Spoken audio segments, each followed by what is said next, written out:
Hi Trudi.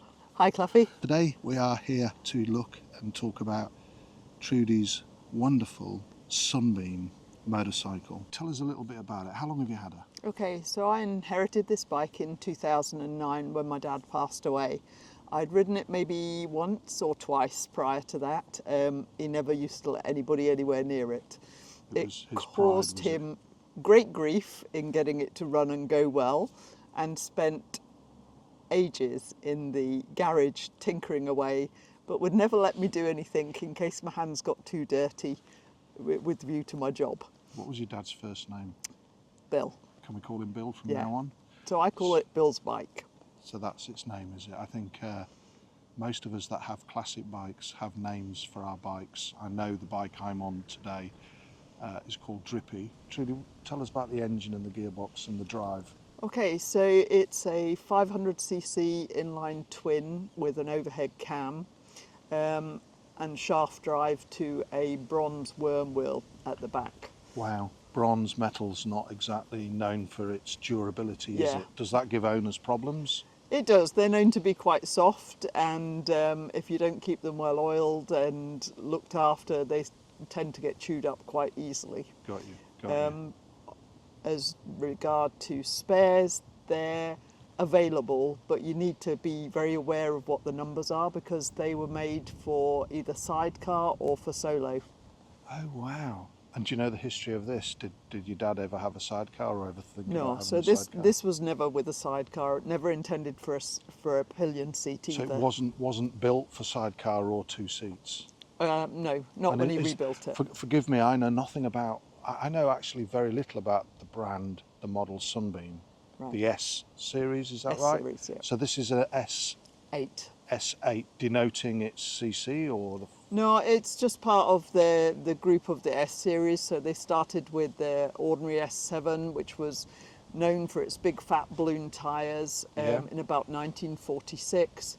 Then when the Marston factory eventually from Wolverhampton went by the wayside, BSA bought them and modified their original S7, which became the S7 Deluxe. Again, big balloon tyres. Yeah, I've seen them. Two colours, mist green or black. Yes, I've seen the mist green balloon tired. And then the S8 came along, last of the series for them, with BSA front forks and hub and slightly normal wheel, more sporty version. Gotcha.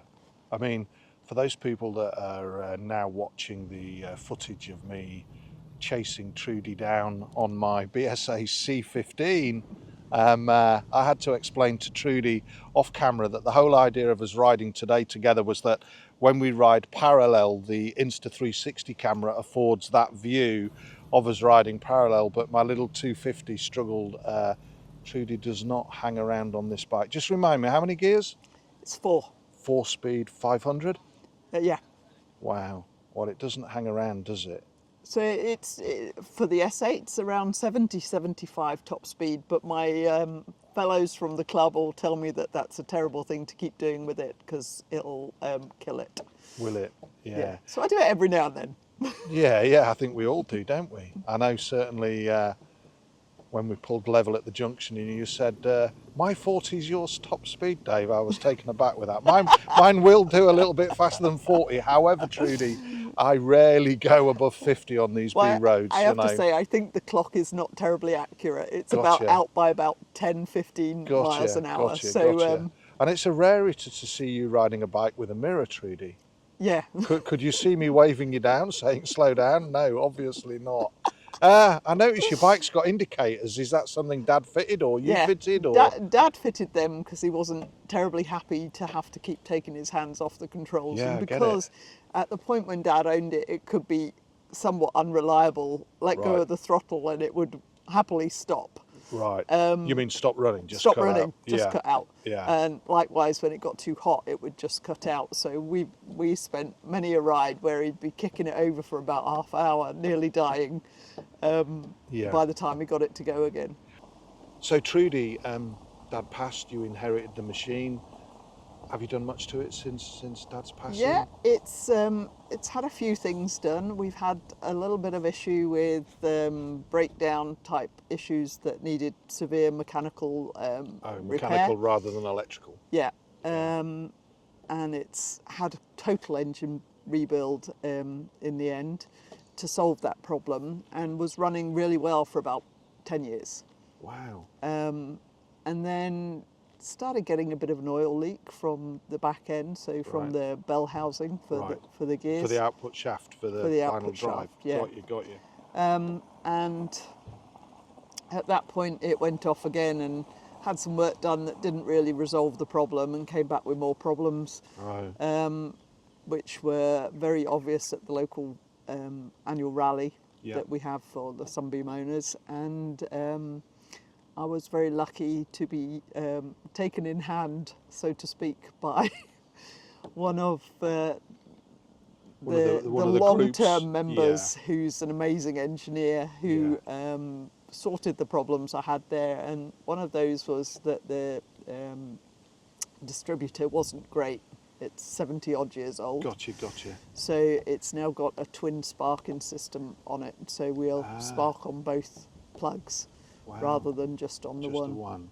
And that makes it really much more reliable to start.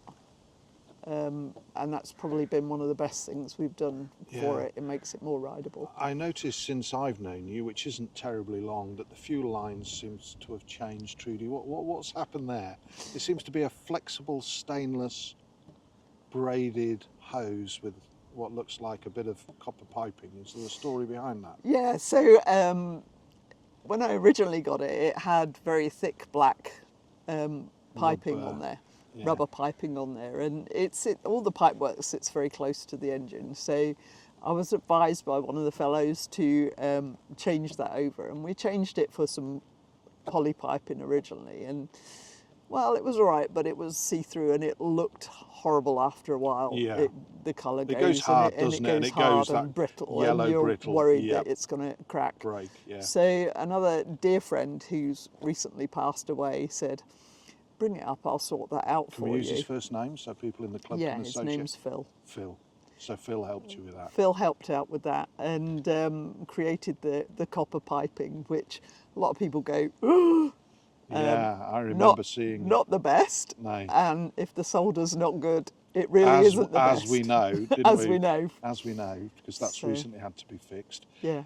What's she like to ride? I mean, to somebody who rides Norton's BSAs and Triumphs, this is such an unusual looking classic English bike. I mean, they've put an ammeter on the side, so you've got no hope of reading it when you're riding. And You have a charging light on the yeah, headlight. oh, you have a charging light, do you? So what's she like? I mean, you ride classic Hondas, you have a number of classic bikes. What is she like to ride? For me, the most special thing about it is like having a bit of dad with me. I get that. I get that. As a ride, I think it goes really well, actually. Well, I can tell you it does. Yeah, I can tell you that you're on the fringe of the speed limits of B roads. Yeah, absolutely. It corners nicely. When you throttle up, you do feel a slight pull over to one side, but that's Yeah. obviously with the shaft. Yeah. I'd say, having owned a BMW, it's much like riding a very primitive BMW. Got you. One of the early R series. Yeah. And I noticed it's got a huge headlamp. And I noticed when we were in the pub last night at the BSA Owners Club meet on the Tuesday, I followed you on my Norton, and you commented that my Norton was very bright, on the headlamp. And I got to say, yours is. Have you done something to the lights? Yeah, so I've changed the light over for an LED light. Like most of the British bikes on 6 volt, you may as well just have a candle, Yeah. or feel yeah. your way, because Yeah, you yeah, can't yeah. see anything. Are you still running 6-volt headlamp? Yes, So are you using 6-volt LED now? just on the headlamp. Yeah, Just on the headlamp. Tail light is still tungsten, is it? yeah. Wow. Yeah. Trudi, thanks for today. Boys and girls on YouTube, if you like these sort of meet the bike rider and talking about their bikes, please think about hitting the like and subscribe button. But Trudi, thank you. Thank you. It's been a pleasure talking to you, and Always. I hope in some way we can capture on YouTube something that will be there for generations when we've passed, that we'll look back on crazy Trudi, crazy Cloughie, and that we spent far too much money and time riding these bikes. Oh, yeah. Thank you. Absolutely. Thank you. Thank you.